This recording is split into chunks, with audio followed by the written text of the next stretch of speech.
প্রিয় দর্শক, স্বাগত জানাচ্ছি সারাদিনের সংবাদে প্রতিদিনের আয়োজন রাত 11টার শীর্ষ সংবাদে। সারা বিশ্বের গুরুত্বপূর্ণ সব সংবাদের শিরোনাম জেনে নিন শুরুতেই। 50% শুল্ক ভারতে পণ্য নেবে না ওয়ালমার্ট, অ্যামাজন। অন্যদিকে ভারতের উপর চড়া শুল্ক নিয়ে ট্রাম্প, শুল্ক নিয়ে সমাধান না হওয়া পর্যন্ত দিল্লির সঙ্গে বাণিজ্য আলোচনা না। নেতানিয়াহুর গাজা দখলের পরিকল্পনায় 5 দফা ঘোষণা। অন্যদিকে ইসরায়েলের গাজা নিয়ন্ত্রণের পরিকল্পনা পদক্ষেপের বিরোধিতা করছে জাতিসংঘ। বিমান বিধ্বস্তে 40 জন নিহতের ঘটনাকে ভুয়া বলছে আমিরাত। অন্যদিকে গাজা ইসরায়েলি হামলায় একদিনে নিহত আরও 32 ফিলিস্তিনি।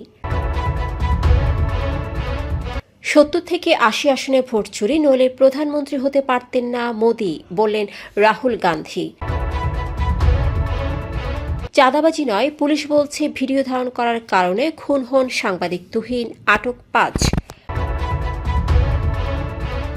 সক্রিয় মৌসুমি বায়ু, 8 বিভাগে বৃষ্টির আভাস। অন্যদিকে রাঙামাটিতে নিম্নাঞ্চল প্লাবিত, পানিবন্দী 30,000 মানুষ। যুক্তরাষ্ট্রের বিমান ও অস্ত্র কেনার পরিকল্পনা স্থগিত করল ভারত, রাজনাথের সফর বাতিল। ওডিবি এম সদস্য 1 গ্রুপে রাষ্ট্রবিরোধী পরিকল্পনা, অ্যাডমিন মেজর সাদিকের স্ত্রী।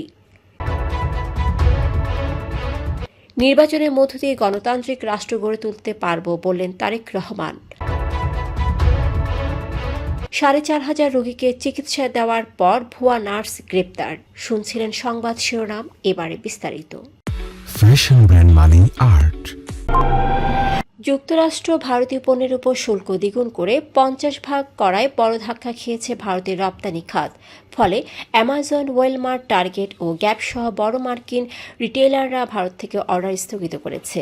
এনডিটিভিকে একাধিক সূত্র জানিয়েছে, মার্কিন ক্রেতারা ইমেল ও চিঠির মাধ্যমে ভারতীয় রপ্তানিকারকদের পোশাক ও টেক্সটাইল চালান বন্ধ রাখতে বলেছে। তারা বাড়তি খরচ ভাগাভাগি করতে অস্বীকৃতি জানিয়ে এ বোঝা রপ্তানিকারকদের উপর চাপিয়ে দিয়েছে। এদিকে ট্রাম্প প্রশাসন রাশিয়া থেকে ভারতের তেল আমদানিকে কারণ দেখিয়ে অতিরিক্ত 50% জরিমানা শুল্ক আরোপ করে মোট শুল্ক 50% উন্নীত করেছে। প্রেসিডেন্ট ট্রাম্প জানিয়েছেন, পাল্টা শুল্ক বিরোধ মেটার আগে ভারতের সঙ্গে কোনো বাণিজ্য আলোচনা হবে না। গাজা সিটি দখলের পরিকল্পনা অনুমোদন করেছে ইসরায়েলের নিরাপত্তা মন্ত্রিসভা। প্রধানমন্ত্রীর কার্যালয়ের বিবৃতি অনুযায়ী আইডিএফ গাজা শহরের নিয়ন্ত্রণ নিতে প্রস্তুতি নিচ্ছে এবং যুদ্ধ শেষ করার জন্য 5টি নীতি গ্রহণ করা হয়েছে, যার একটি হল হামাস বা ফিলিস্তিনি কর্তৃপক্ষ নয় এমন একটি বিকল্প বেসামরিক সরকার গঠন। এই পদক্ষেপ ইসরায়েলের ভেতরে বিরোধিতার মুখে পড়েছে। এদিকে আল জাজিরা জানিয়েছে, আন্তর্জাতিক মহল বলছে ইসরায়েলের এ পদক্ষেপের ফলে মানবিক বিপর্যস্ত, মৃত্যু ও খাদ্য সংকট আরও বাড়বে। জাতিসংঘের মানবাধিকার প্রধান ফলকার তুর্ক বলেন, এটি আন্তর্জাতিক ন্যায় বিচার আদালতের রায়ের পরিপন্থী এবং তা অবিলম্বে বন্ধ করা উচিত। এই পদক্ষেপ ফিলিস্তিনিদের আত্মনিয়ন্ত্রণ অধিকার ক্ষুণ্ণ করবে। সুদানের সেনাবাহিনী কর্তৃক আরব আমিরাতের একটি বিমান ধ্বংস ও 40 কলম্বিয়ান ভাড়াটে সেনা হত্যার দাবি ভুয়া বলে জানিয়েছে আমিরাত। বৃহস্পতিবার দেশটির কর্তৃপক্ষ এই অভিযোগ সম্পূর্ণ ভিত্তিহীন ও মিথ্যা বলে প্রত্যাখ্যান করে। এর আগে সুদানের রাষ্ট্রীয় টেলিভিশনে দাবি করা হয়, উপসাগরীয় একটি বিমান ঘাঁটি থেকে বিদেশি যোদ্ধা ও সামরিক সরঞ্জাম নিয়ে বিমানটি বিদ্রোহী আরএসএফকে সহযোগিতার উদ্দেশ্যে উড্ডয়ন করেছিল। বর্তমানে আরএসএফ পুরো দারফুর অঞ্চল দখলে রেখে সরকারি বাহিনীর উপর হামলা চালিয়ে যাচ্ছে। অন্যদিকে ইসরায়েলি বিমান হামলায় গাজা উপত্যকার বিভিন্ন স্থানে একদিনে অন্তত 32 জন ফিলিস্তিনি নিহত হয়েছেন, যাদের মধ্যে নারী, শিশু ও বৃদ্ধ রয়েছেন। আনাদুলু এজেন্সির প্রতিবেদনে বলা হয়েছে, নিহতদের মধ্যে 3 জন আল শাতি শরণার্থী শিবিরে এবং 3 জন উত্তর গাজার শেখ রিদওয়ান এলাকায় মারা গেছেন। এ নিয়ে গাজায় মোট প্রাণহানি 61,200 ছাড়িয়েছে। কংগ্রেস নেতা রাহুল গান্ধী বৃহস্পতিবার অ্যাটম বোমা ফাটিয়ে নির্বাচন কমিশনের বিরুদ্ধে ভোট কারচুপির অভিযোগ আনলেন। তিনি বলেন, বিজেপিকে জেতাতে ইসি তাদের সঙ্গে হাত মিলিয়ে 2024 সালের নির্বাচনে 70 থেকে 80টি আসনে ভোট চুরি করেছে। এমনকি 10 থেকে 15টি আসনে যদি ভোট চুরি না হতো, নরেন্দ্র মোদী প্রধানমন্ত্রী হতে পারতেন না। মধ্যপ্রদেশ ও ছত্তিশগড় বিধানসভা নির্বাচন থেকে সন্দেহ শুরু হয় বলে জানান রাহুল।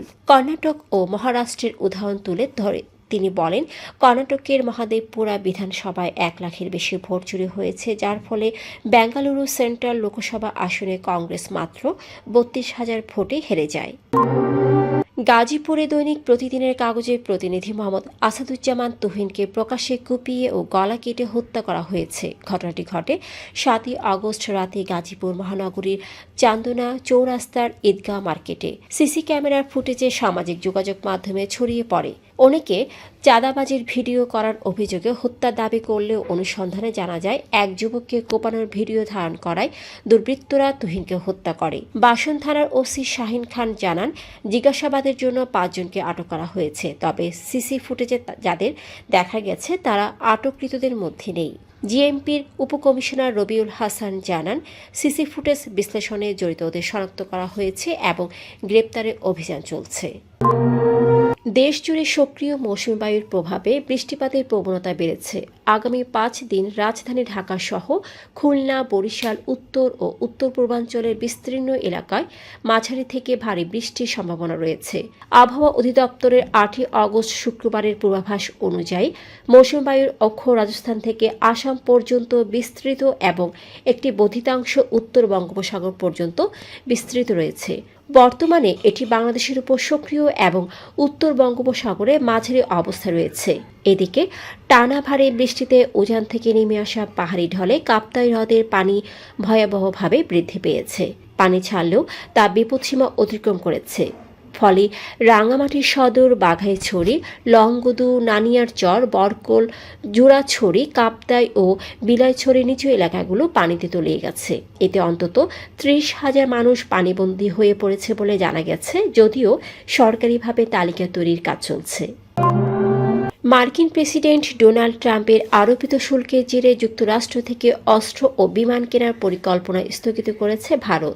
রয়টার্সের এক প্রতিবেদনে 8 আগস্ট জানানো হয়, বিষয়টি 3 ভারতীয় কর্মকর্তা নিশ্চিত করেছেন। শুল্ক আরোপের পর নয়াদিল্লির অসন্তোষের এটি প্রথম স্পষ্ট পদক্ষেপ, যা দুই দেশের সম্পর্ককে কয়েক দশকের মধ্যে সর্বনিম্ন পর্যায়ে নিয়ে গেছে।